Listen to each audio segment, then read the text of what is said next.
For context, coming into the new year, I had no idea my wife had been, at the bare minimum, having an emotional affair with a coworker.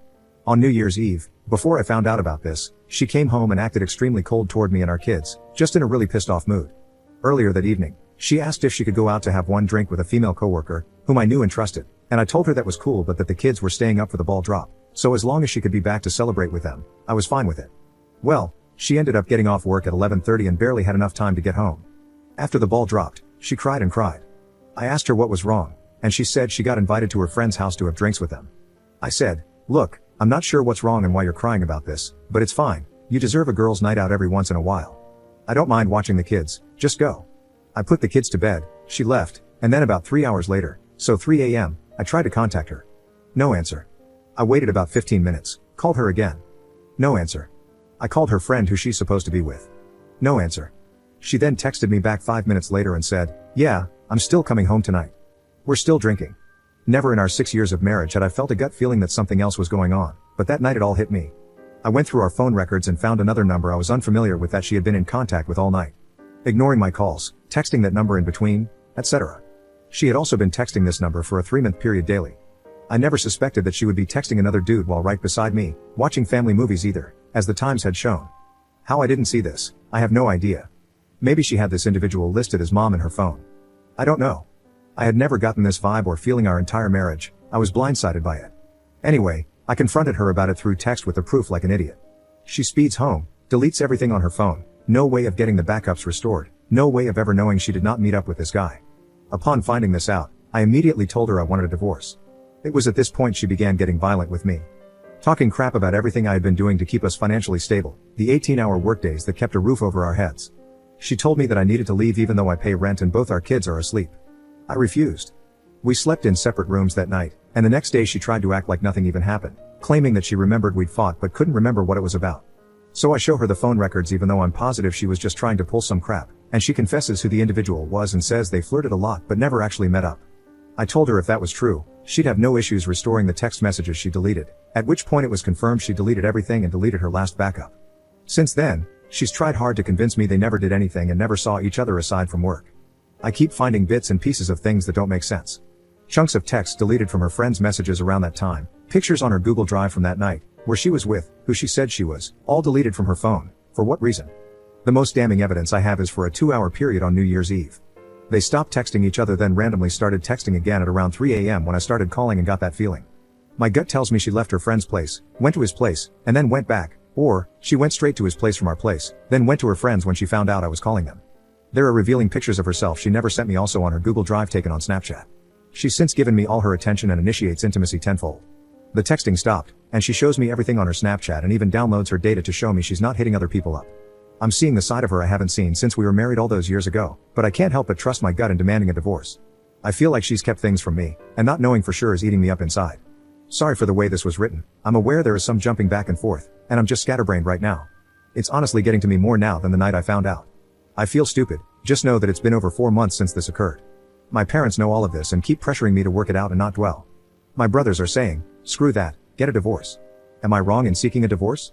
It's also worth adding I come from a family that has thoroughly convinced one of my cousins that she needs to stay in her marriage even when her husband became solely reliant on her, got addicted to coke, is still addicted to coke, and physically abused her.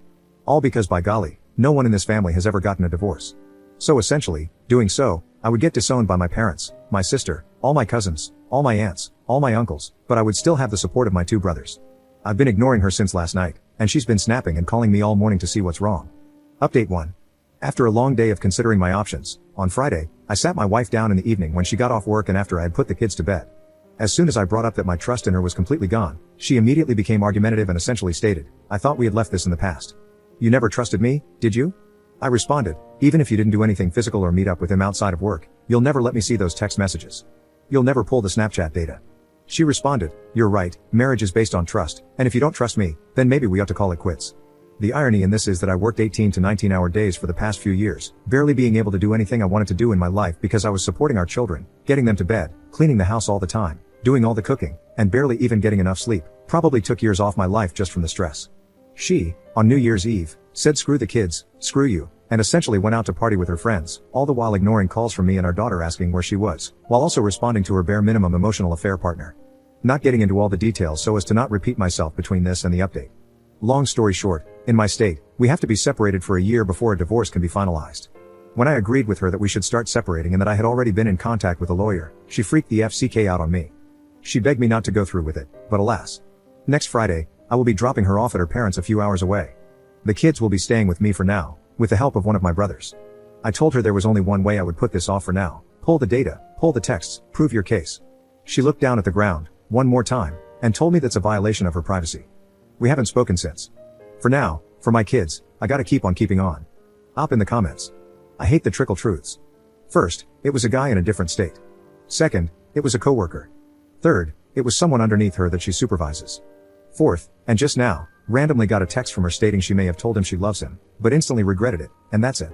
Yeah, okay. Update 2. I have filed for divorce against my family's wishes, a whole other story also answered in the previous thread. We are separated, but the divorce can't be finalized until next year. 1 year of being separated is required. She begged and begged for me not to go through with it, begged me to stay, not to toss everything out over one little mistake. Funny how she sees infidelity as a mistake that lasted 3 months. Regardless, I've spent a lot of time with my kids. She sees them on weekends if she chooses. I'd love to say that I'm over it all, but I'm still healing. I really did love her, and I wish things worked out differently, but I can never trust her again. She tried everything she could intimately to get me to stay. Hell, the day she finally confessed everything, I came home to her dressed up like never before, ready to go. I declined.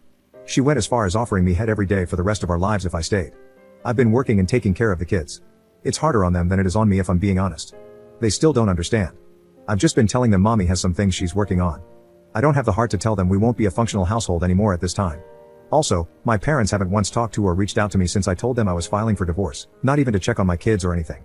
But I've been making this work with the help of my brother and a few good friends. A few girlfriends from the past have hit me up to see if I want to catch up, but I need to focus on myself and my kids. Thank you all for reaching out through DMing and commenting. Commenter. Has she actually admitted to cheating and the scope of what she did? I'm sorry, I didn't see that in any of your posts. Ah, sorry. Yes, she sent me a half-baked confession while I was at work through Snapchat one day, bawling hysterically, telling me she messed up and kissed him one time after he walked her to her car. I don't believe that for 1 second. I said, if that's all, then prove it by providing me with the messages you deleted. Once again, I was met with, that's an invasion of my privacy, plus if I were in your position, I would just want to forgive, forget, and move on. Easy for the cheater to go ahead and say. I pressed it a few more times and was met with, trust me, you don't want to read that crap. Why would you want to read that? Case closed. Edit. I'm going to vent for a second. I'll be honest with you all. I tried to give her one final chance to talk things through. I told myself the minute she got hostile about it all, I was done. Within 5 minutes of our final talk, I was being blamed for working too much. I quote, this isn't a F-King trial. You weren't perfect either. I was practically screaming for help, and you let me drown. I took the kids to daycare, cleaned the house all the time, picked them up after work, put them to bed, did all the cooking, did the dishes, took on a side hustle to give her a dream vacation, which we went on just before her affair started. The real kicker I didn't tell you all about was when I went through her phone that first night. I saw messages from her and her mom talking about how she felt a disconnect, that I wasn't what she wanted anymore, months before her affair began. Her mom highly encouraged her to sit me down and explain the way she felt. She even told her mom that she did. She never did. Apparently, sitting me down and having a talk was her going off and having an affair. I guarantee she'll never find someone who will treat her the way I did. Breakfast in bed Saturday and Sunday. I woke up with the kids so she could sleep in for years. She gave it all up for someone who can't even cover their own bills and still lives with mommy and daddy. The only thing he had that I didn't was more time because of a part-time job.